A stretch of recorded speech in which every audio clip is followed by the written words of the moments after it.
Hello दोस्तों, कैसे हैं आप। Welcome to my YouTube channel. Board पे क्वेश्चन दिख रहा होगा आपको। आज हम लोग क्वाड्रेटिक इक्वेशन के अच्छे अच्छे स्टैंडर्ड क्वेश्चन करने वाले हैं। चैनल को सब्सक्राइब करिए, वीडियो को लाइक करिए अगर अच्छा लगे तो। कोई दिक्कत परेशानी है, किसी कारण से अगर आपको अच्छा नहीं लगा, कमेंट में आप अपनी बात कर सकते हैं, उस पर जरूर सुधार किया जाएगा। ठीक है। उसके बाद मैं आपसे एक बात कहना चाहता हूँ कि हम लोग जो कुछ भी पढ़ रहे हैं बड़े कॉन्सेप्ट के साथ पढ़ रहे हैं। ठीक है। हम लोग का ये उद्देश्य है कि आज को देख करके ही नहीं, आगे कंपटीशन को भी देख करके। जैसे आज ठीक है, मान लीजिए अगर मैंने आपको रटवा दिया, आप एकेडमिक में निकल गए। एकेडमिक में भी निकलने के लिए रटने से ही काम नहीं चलेगा। मैं आपको एक बात बता दूं, एकेडमिक में अगर आप याद कर रहे हैं ठीक है, लेकिन उसके साथ साथ कॉन्सेप्ट का क्लियर होना जरूरी है। लेकिन कंपटीशन में तो समझ लीजिए कि एकदम हाई लेवल पे आपका कॉन्सेप्ट होना चाहिए।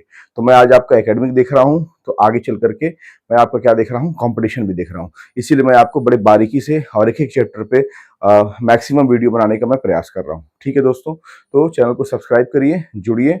और आज मैं क्वेश्चन, क्वाड्रेटिक इक्वेशन के स्टैंडर्ड क्वेश्चन मैं बताऊंगा, उसको आप थोड़ा सा देखिए। अपना एक क्वाड्रेटिक इक्वेशन के क्वेश्चन के प्रति, ठीक है, आप एक अपना माइंडसेट डेवलप करिए। माइंडसेट डेवलप करने का मतलब कैसे क्वेश्चन आ सकते हैं, किस लेवल के क्वेश्चन आ सकते हैं, उसको कैसे करना है, उसके पीछे क्या कॉन्सेप्ट है, क्या स्ट्रेटेजी है, उस पर हम लोग बात करेंगे। तो बोर्ड पे क्वेश्चन दिख रहा होगा।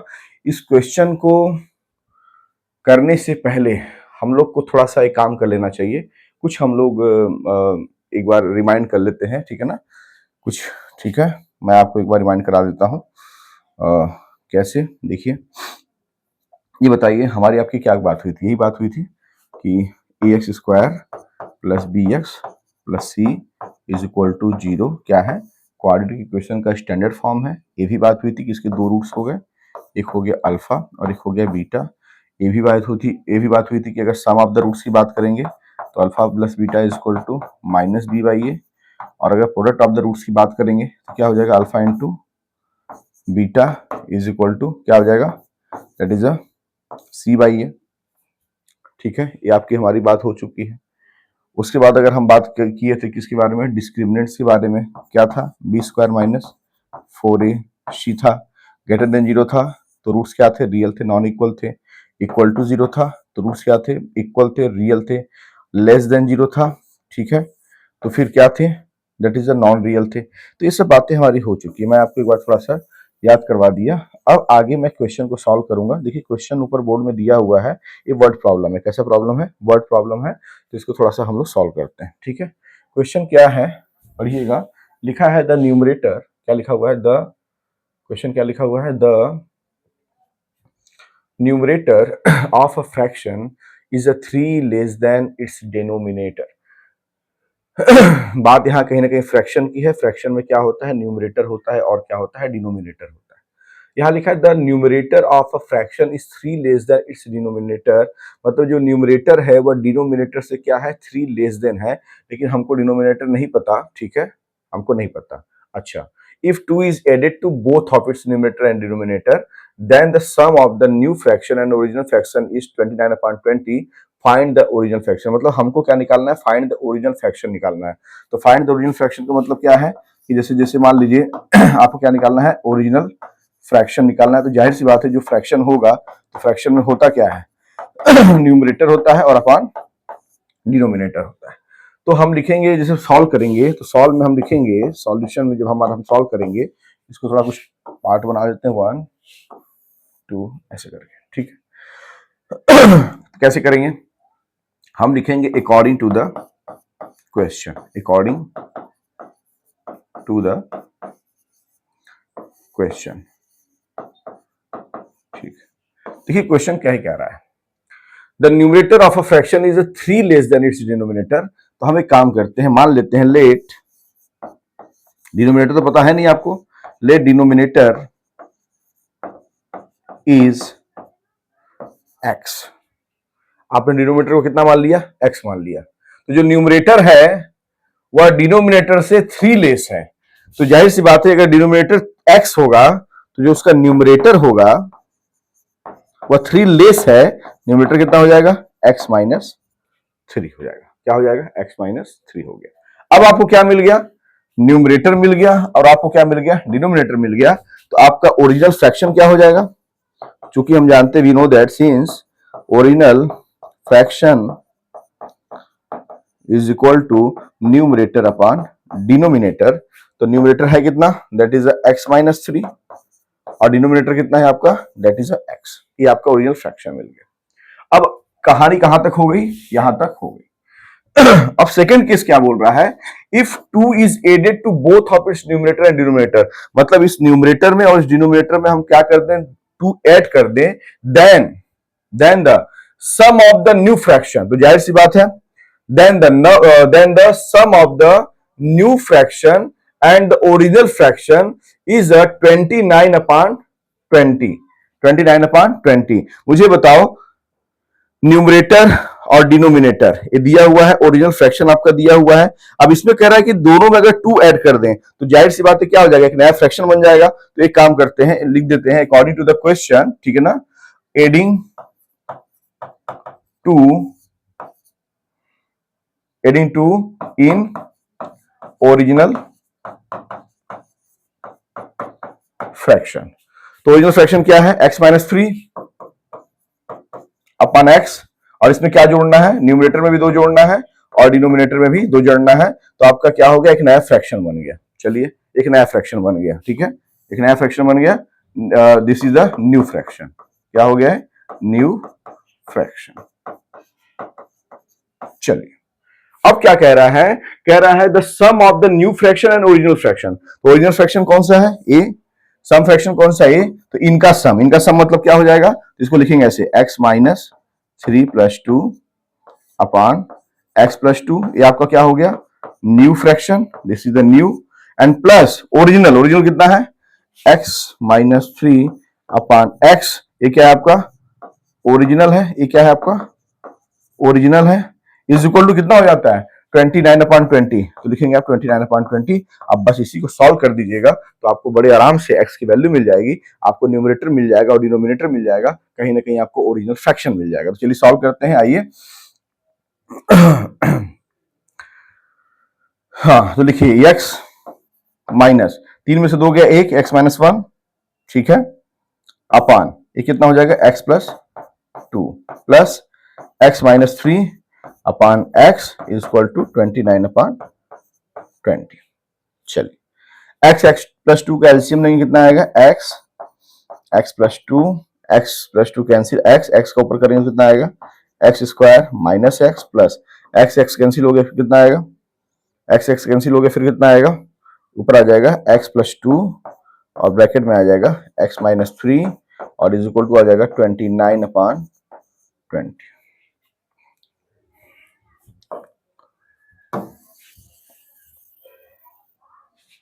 ठीक है, अब थोड़ा इसको और सॉल्व करते हैं।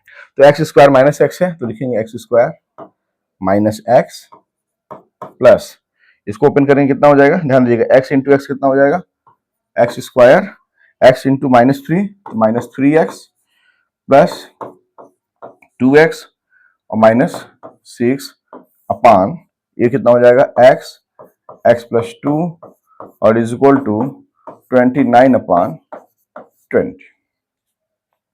सॉल्व करिए, X square 2x square plus 2x sorry minus 3x plus 2x minus x और माइनस x माइनस 2x और ऊपर कितना हो गया माइनस 6 और अपान कितना हो गया x plus 2 is equal to 29 upon 20। ठीक है, फिर क्या करेंगे, सॉल्व करिए। तो सॉल्व करने के लिए क्या करेंगे, मेथड ऑफ क्रॉस मल्टीप्लिकेशन।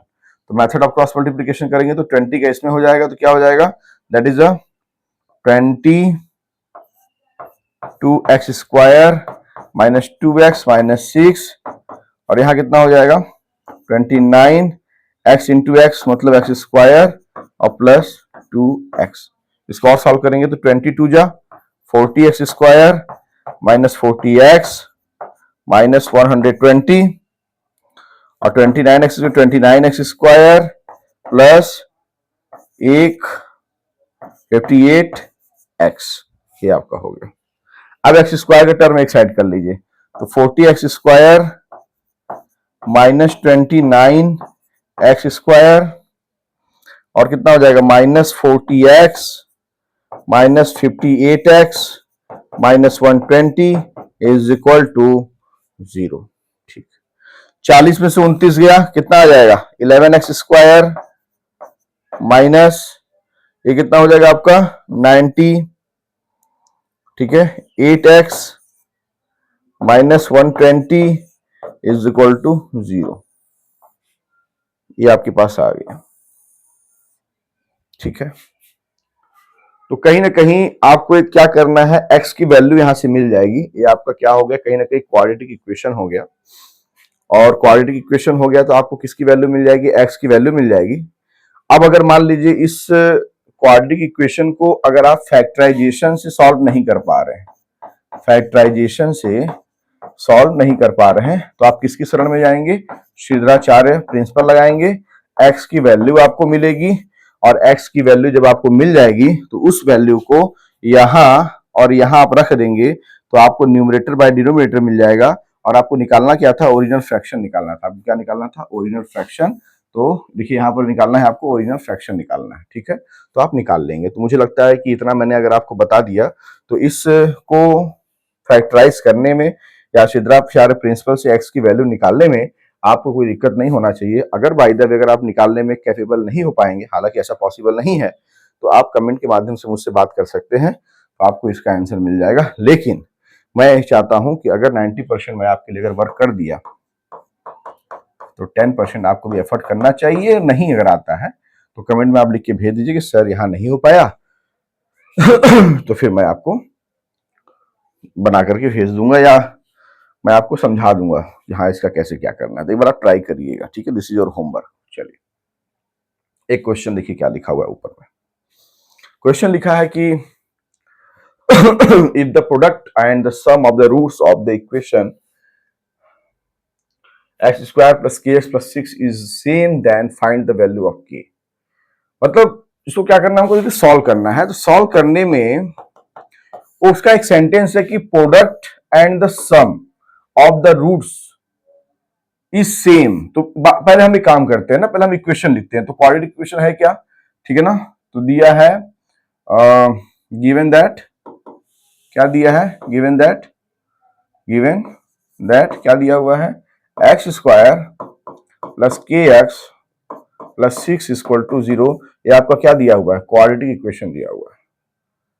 उसके बाद अगर मैं कहूं कि भाई इसके कितने रूट्स होंगे, तो जाहिर सी बात है अल्फा और एक बीटा हम लोग मान के चलते हैं। तो जब हम सम ऑफ द रूट्स की बात करेंगे, सम ऑफ द रूट्स की बात करेंगे, that is alpha plus beta and this is nothing that is minus B by A, minus B by A.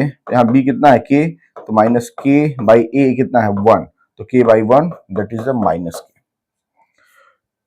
And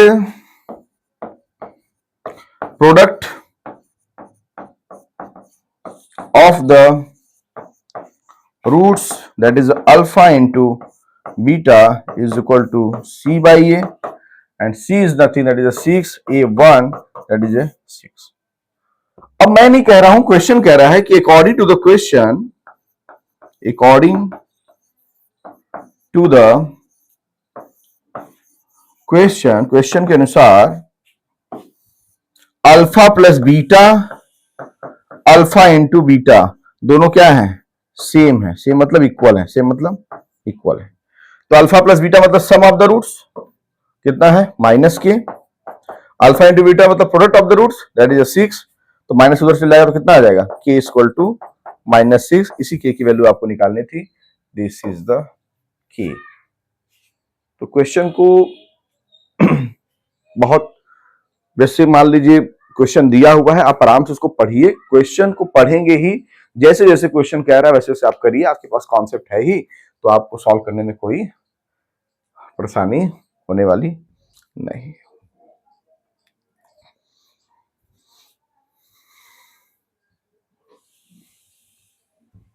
ठीक है,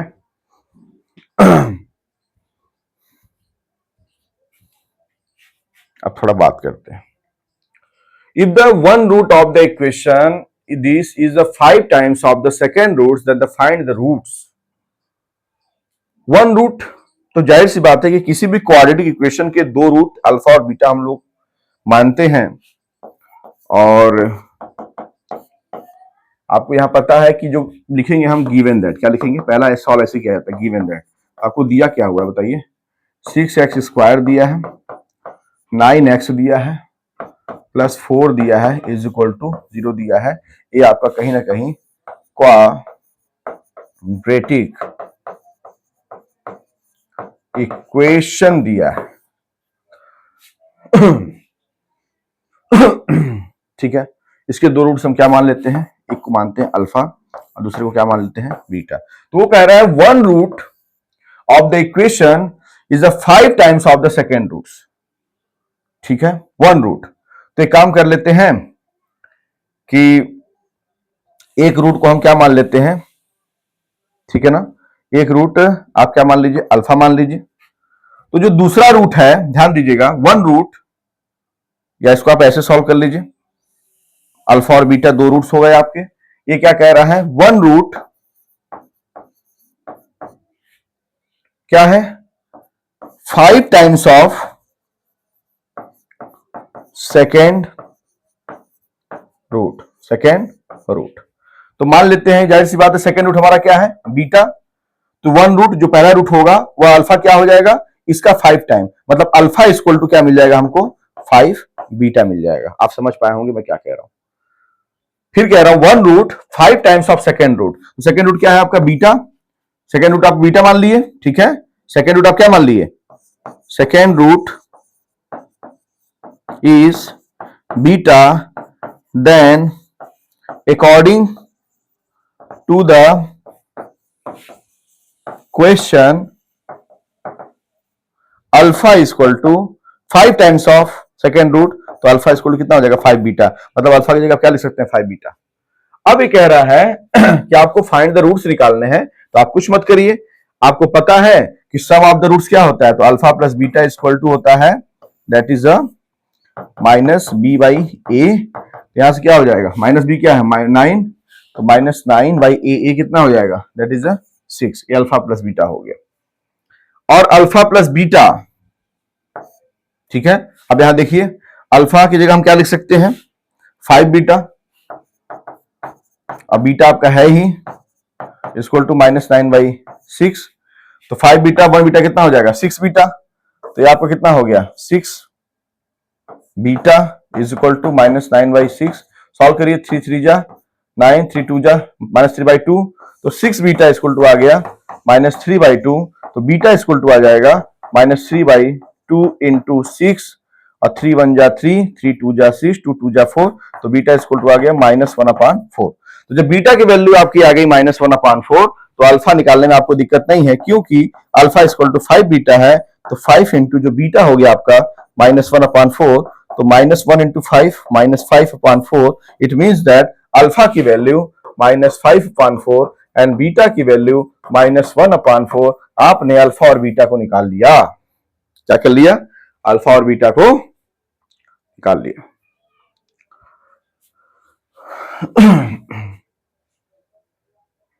ठीक है दोस्तों, तो इसी प्रकार से अभी हम एक वीडियो और देंगे आपको क्वाड्रेटिक इक्वेशन पे, उसमें और स्टैंडर्ड क्वेश्चन होंगे। तो जब मैं आपके लिए इतना समर्पण दिखा रहा हूं, आपकी भी मोरल रिस्पॉन्सिबिलिटी बनती है कि आप भी समर्पण दिखाएं।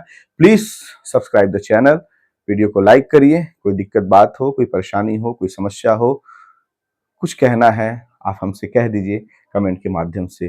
मेरे प्रिय विद्यार्थियों, एक स्टूडेंट अपने टीचर से नहीं कहेगा तो किससे कहेगा, कहने की हो कोई बात, है ना, वो एक था ना। तो ठीक है, प्लीज, ओके। तो जय हिंद, जय हिंद, जय।